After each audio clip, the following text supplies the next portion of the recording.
The night Milo found the cellar.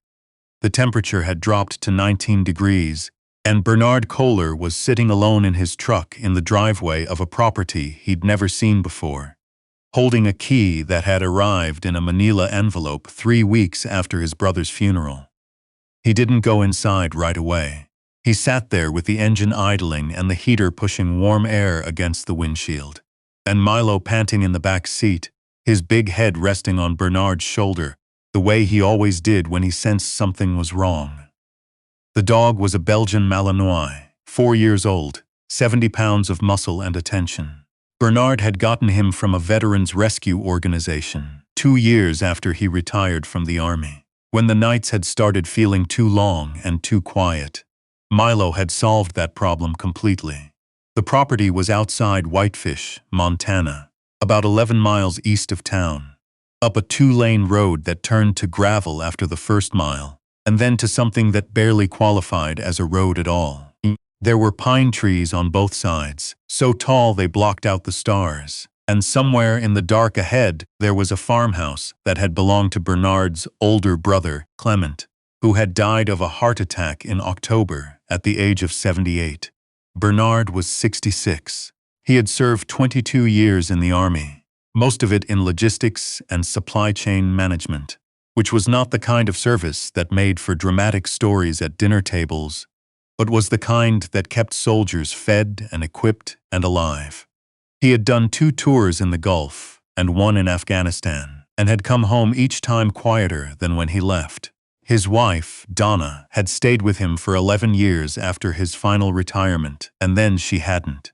That was how Bernard thought about it. She had stayed and then she hadn't, and now she lived in Scottsdale with a man who sold insurance and coached youth soccer on weekends. And Bernard had no particular feelings about that anymore. What he had feelings about was his family. Clement had been the oldest of 4 children. Bernard was the youngest. In between were his sister Roxanne, who lived in Billings and ran a real estate office, and his brother Dale, who had spent 20 years doing something in finance in Denver, and had come back to Montana only for holidays and funerals.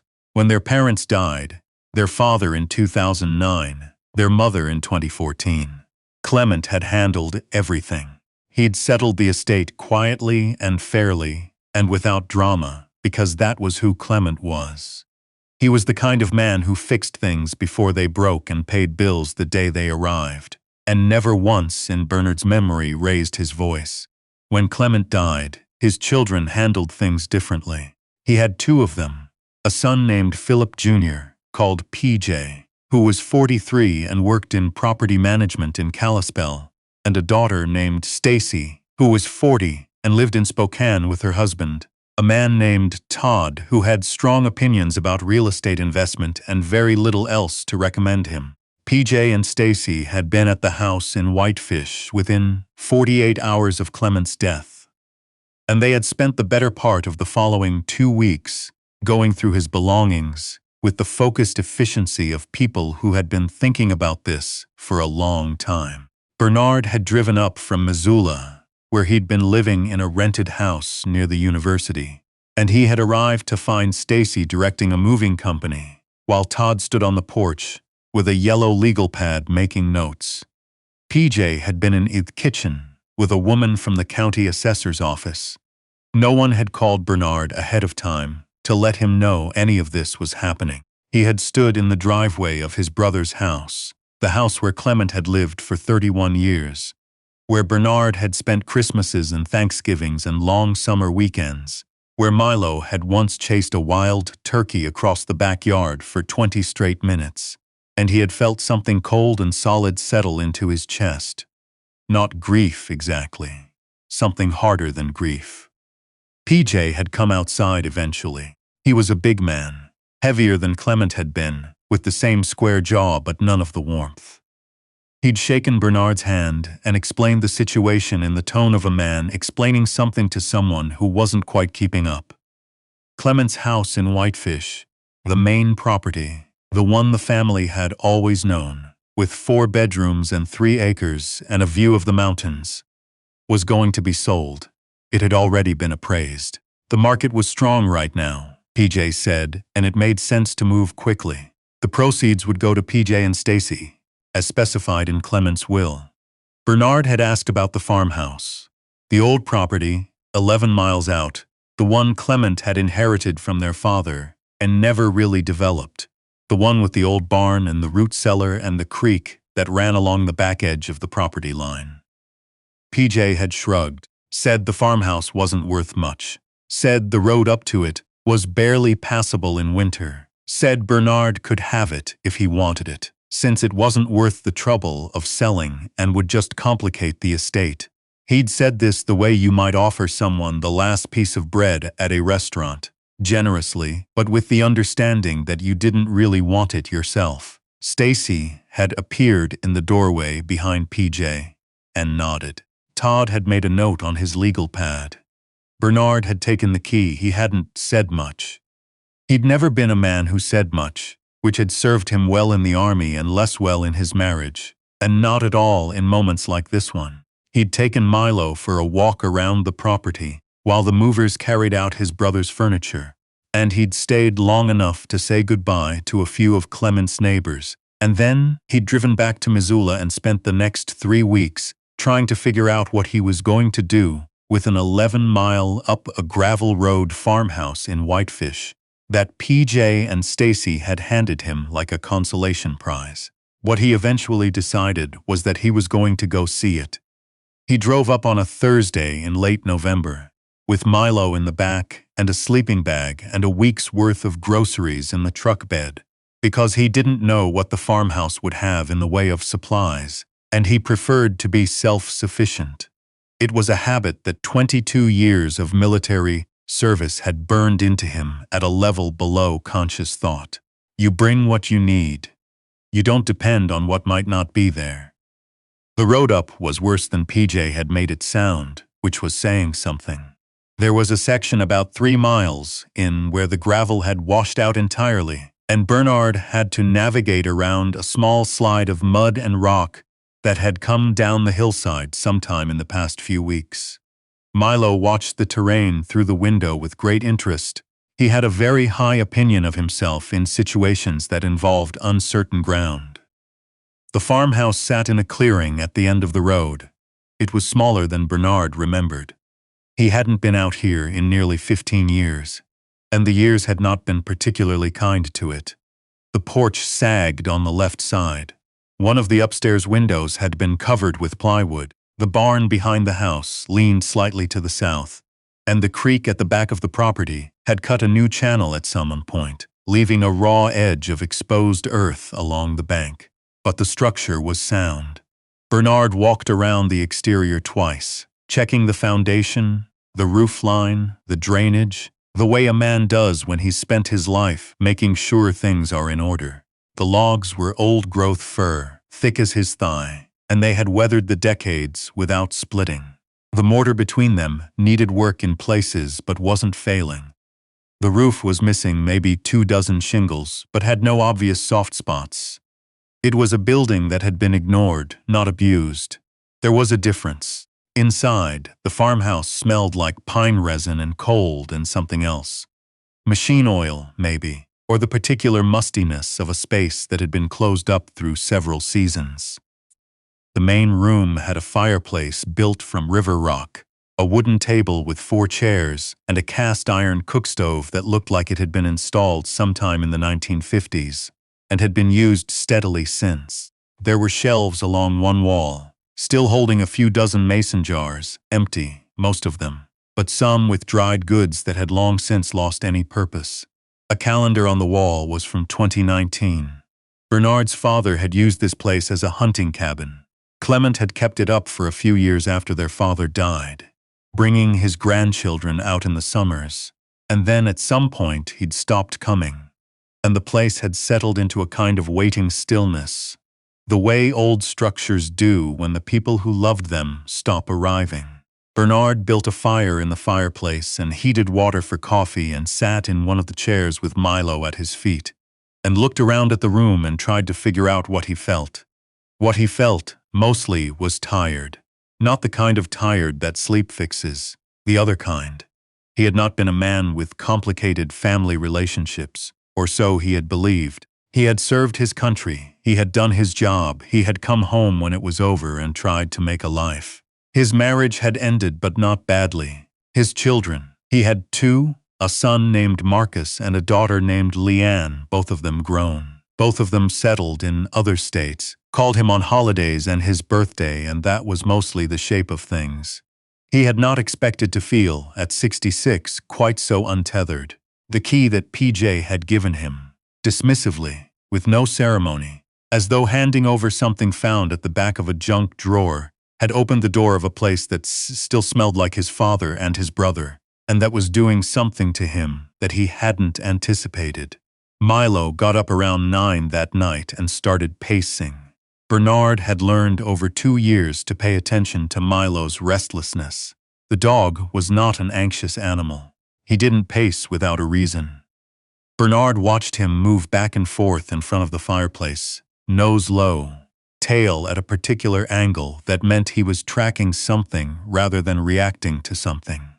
Bernard got up and followed him. Milo moved to the far corner of the main room, near the base of the east wall, where the floorboards met the fieldstone of the fireplace foundation. He dropped to his belly and pressed his nose to the gap between 2 boards and held absolutely still. Then he looked at Bernard. It was the specific look that meant, here. Bernard crouched beside him and ran his fingers along the edge of the floorboards. They were old, wide-cut white pine, the kind that hadn't been milled that way since the 1940s, and they were fitted closely together, but not seamlessly. His fingers found the edge of one board that had a slight lip to it, a fraction of an inch above the level of its neighbors, as though it had been set back into place, rather than nailed down flush. He got a pry bar from his truck. What was under the board was not the stone and gravel subflooring he expected. It was a hatch, maybe 2 feet square, with iron hinges so old they had become the same color as the wood around them. There was no handle. Bernard got his fingers under the edge and lifted. The smell that came up was earth and cold air, and something metallic, faint but distinct. Below the hatch was a wooden ladder, descending into darkness. Bernard got a flashlight from his truck as well. Milo waited at the top of the ladder, watching him with the patient intensity of a dog who has done his job and is now waiting for the person to catch up. The space below was about 8 feet deep and 12 feet across, with stone walls and a dirt floor. It was a root cellar. That much was obvious from the wooden shelving, built into 3 of the 4 walls, the kind of shelving designed to hold preserves and root vegetables through a Montana winter. But the shelving was not what Bernard was looking at. Along the 4th wall, the one opposite the ladder, there were 3 military footlockers stacked against the stone. Old ones, the kind issued in the Second World War, olive drab, with stenciled lettering that had faded to near invisibility. Beside them, on the floor, was a wooden crate about the size of a steamer trunk, and on the shelves above it, 7 mason jars full of something that was not vegetables. Bernard climbed back up for Milo, who descended the ladder with an ease that suggested he'd thought this through. And then Bernard climbed back down himself and knelt in front of the first footlocker. It was not locked. Inside, wrapped in oilcloth that had preserved them almost perfectly, were papers, documents, letters, a discharge certificate, a land patent dated 1923, a deed of transfer dated 1947. And underneath all of it, in a canvas pouch that had been sewn shut at some point, and then carefully unseamed and resealed more than once, a collection of photographs, military portraits, mostly, but also family photographs, weddings and harvests, and a group of men standing in front of a building Bernard didn't recognize, all of them squinting into the sun. In the second footlocker, tools, old woodworking tools, handmade, some of them, and a set of surveying equipment that Bernard estimated was from the 1930s or 1940s. In the third, more documents, including what appeared to be original military orders from the First World War, and a Bible with a family tree written in the front pages in several different hands. The wooden crate, when Bernard got it open, contained something he hadn't expected, A collection of coins and currency, some of it gold. Not a fortune by modern standards, he'd need to have it properly assessed, but not nothing, either. There were also 3 pieces of jewelry in a velvet pouch, a man's pocket watch, a woman's brooch with what appeared to be real stones, and a ring. The mason jars on the shelf above held silver dollars. Bernard sat on the dirt floor of the root cellar for a long time. Milo settled beside him with his head in Bernard's lap, and Bernard ran his hand along the dog's side in the absent way he did when he was thinking. And he looked at what his father, or his father's father, it was hard to know yet, had put into this cellar and sealed away, and never told anyone about. Or had told only Clement, who had kept the secret and left the farmhouse to pass through the estate's hands, and had arranged things so that Bernard, specifically, would end up holding the key. He thought about PJ saying it wasn't worth the trouble of selling.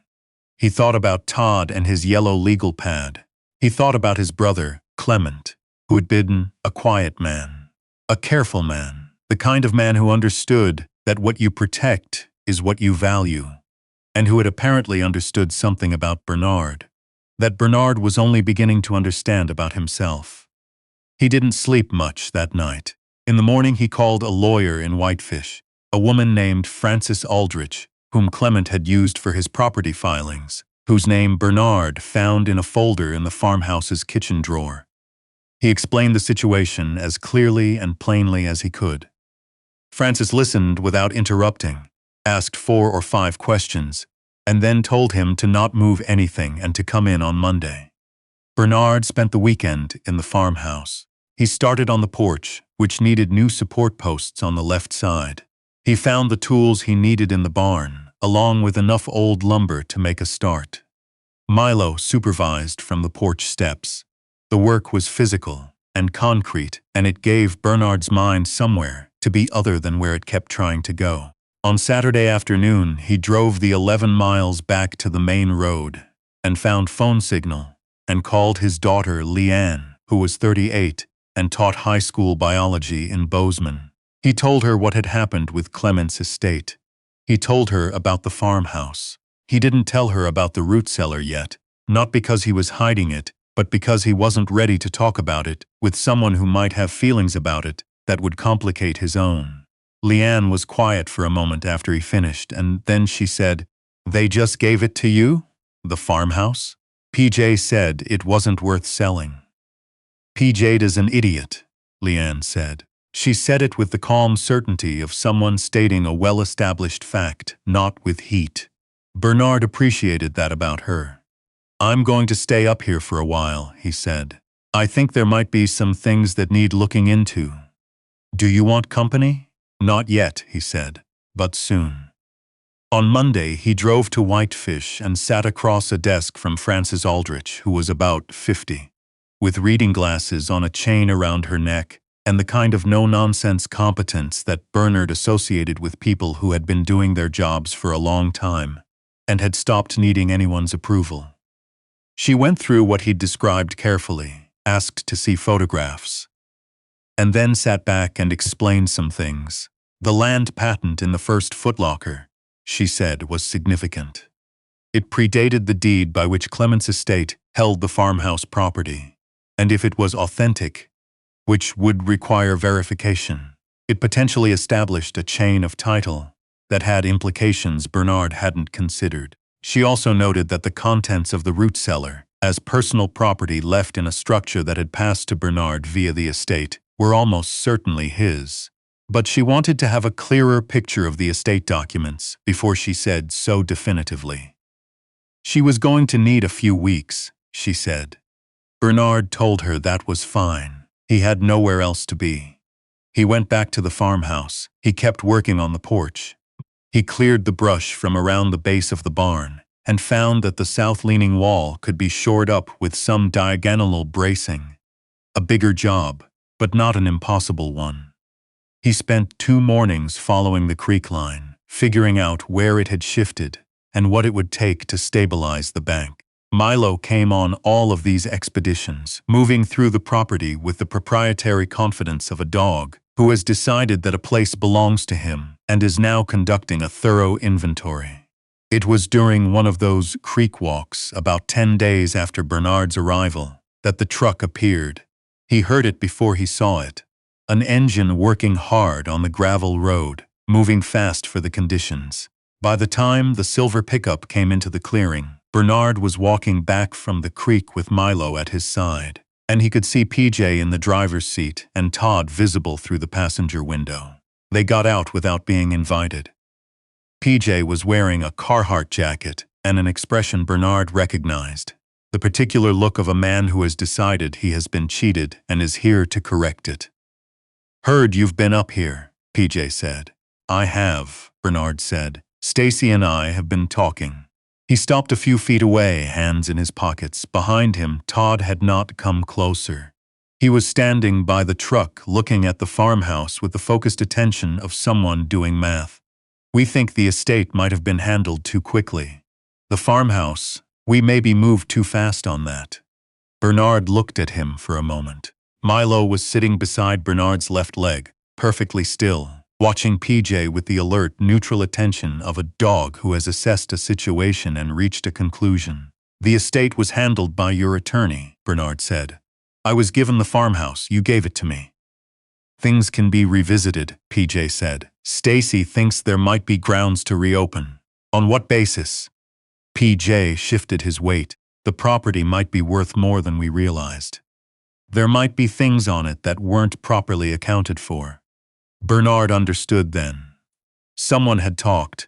Maybe someone who'd seen his truck up here for an extended period. Maybe someone he'd mentioned the root cellar to without meaning to.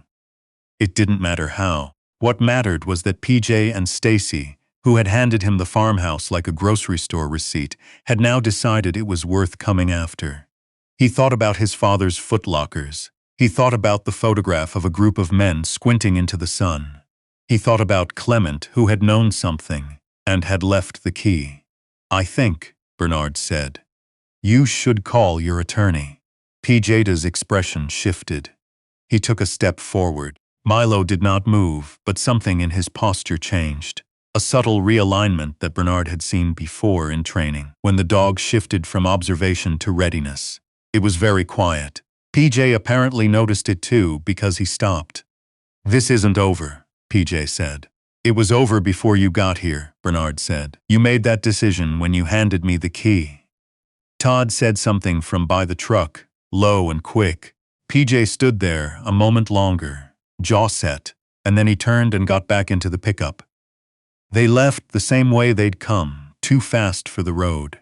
Bernard stood in the clearing until the sound of the engine faded, his hand resting on Milo's head. What happened over the following 6 weeks was not dramatic. In the way of the stories people tell afterward, it was paperwork and phone calls, and 2 trips to the county courthouse, with Francis Aldrich, and one morning spent with an appraiser who specialized in historical documents and handled the contents of the footlockers with the careful reverence of someone in the presence of things that had waited a long time to be properly seen. Francis filed a quiet title action to formalize Bernard's ownership of the farmhouse and its contents. PJ and Stacy's attorney sent 2 letters attempting to contest the estate distribution. Francis responded to both with the particular thoroughness of a person who had been expecting exactly this and had prepared accordingly. The land patent, which the appraiser confirmed was authentic and dated to 1923, predating everything else, established a chain of title so unambiguous that contesting it would have required more money and more of a case than PJ and Stacy's attorney apparently had the appetite for. After the second response letter, their attorney stopped writing. The coins and currency in the wooden crate were assessed by a numismatist in Missoula, who drove up to the farmhouse on a cold December morning and spent 4 hours with the contents spread on the kitchen table. The total value was significant. Not life-changing, by the standards that people sometimes use the phrase. Bernard was not going to be on the news, but more than enough to do what he was already thinking about doing. The pocket watch was from the Civil War. The brooch was Victorian, with garnets, and was worth considerably more than Bernard had estimated. The ring bore a military insignia he didn't immediately recognize, and it was the ring, eventually, that opened the door to the full history. Francis helped him trace it. The initials on the ring matched a man named in the land patent. Bernard's great-grandfather on his father's side, a man who had served in the First World War and had come back to Montana and homesteaded the farmhouse property, and had apparently spent the rest of his life adding to the root cellar with the methodical patience of a man who trusted very little except what he could put his hands on. The documents in the footlockers told the story piecemeal, not completely, not without gaps, but enough. A family that had come through the Depression by holding on to something solid.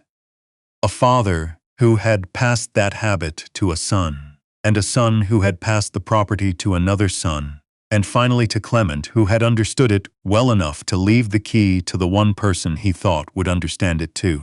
Bernard hung the photograph of his great-grandfather, the one in the military portrait, young and straight-backed, with the same strong nose that Bernard saw in the mirror, in the main room of the farmhouse above the River Rock fireplace. By January, the porch was rebuilt. The barn wall was shored up and would hold through another decade at least.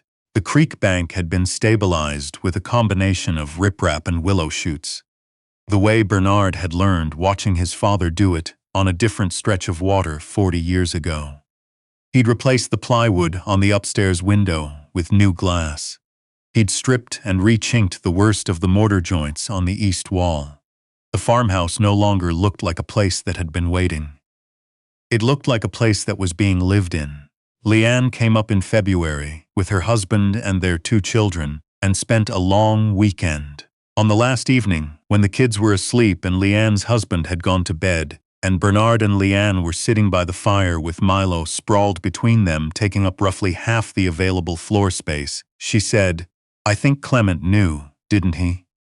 About all of it." "I think so," Bernard said. "Why didn't he just tell you?" Bernard thought about it. "Because if he told me, PJ and Stacy would have found out and gotten involved. This way, it came to me the right way. Through the property. Through the key." Leanne was quiet for a while. The fire settled. Milo made a small sound in his sleep, chasing something. "He trusted you to figure it out," she said. "He trusted Milo," Bernard said. "I was just driving the truck." Leanne laughed, which was a sound Bernard had always liked. It sounded like their mother's laugh. In March, Bernard drove to Missoula and sat down with a veteran service organization he'd worked with before. The same organization that had connected him with Milo 2 years earlier, when the nights were long and the silence was the wrong kind. He'd called ahead and told them he wanted to talk about making a contribution, and they'd set up a meeting with their director, a former Marine named Augusto, who had one of those handshakes that tells you everything you need to know about a person. They talked for 2 hours. Bernard had not made up his mind about all of it, the full scope of what he wanted to do, but he knew the shape of it. There were veterans in Montana who needed housing, not temporary housing, but something with permanence, something that couldn't be taken away. He had land, more than he needed for himself. He had some resources, more than he'd expected. He had a rebuilt farmhouse and a creek and 11 miles of road that kept out the people who weren't willing to try. Augusto listened and asked questions and did not rush him. At the end he said, "What made you decide to do this?" Bernard thought about it. "My brother left me something," he said. "He left it to me because he thought I'd know what to do with it. I don't want to be wrong about that." He drove back to Whitefish that afternoon. The road was still rough in the same places, but he knew them now, knew where to slow down and where the gravel had settled enough to hold. Milo was in the back with his head out the window, ears back, watching the pines go by with the deep contentment of a dog who is exactly where he belongs. The clearing opened in front of them at the end of the road, and the farmhouse was there in the late afternoon light, solid and specific, the smoke from the wood stove drifting sideways in a light wind off the mountain. Bernard Kohler parked his truck and got out and stood in the cold for a moment, looking at the building his great-grandfather had raised from the ground, and his grandfather had kept, and his father had used, and his brother had quietly, carefully preserved for the right moment and the right person. Milo jumped out beside him and shook himself once thoroughly, and then sat down and looked up at Bernard with the patient, expecting expression of a dog who has done his part and is now waiting for the next thing. Bernard put his hand on the dog's broad head. "Come on," he said. "Let's go inside."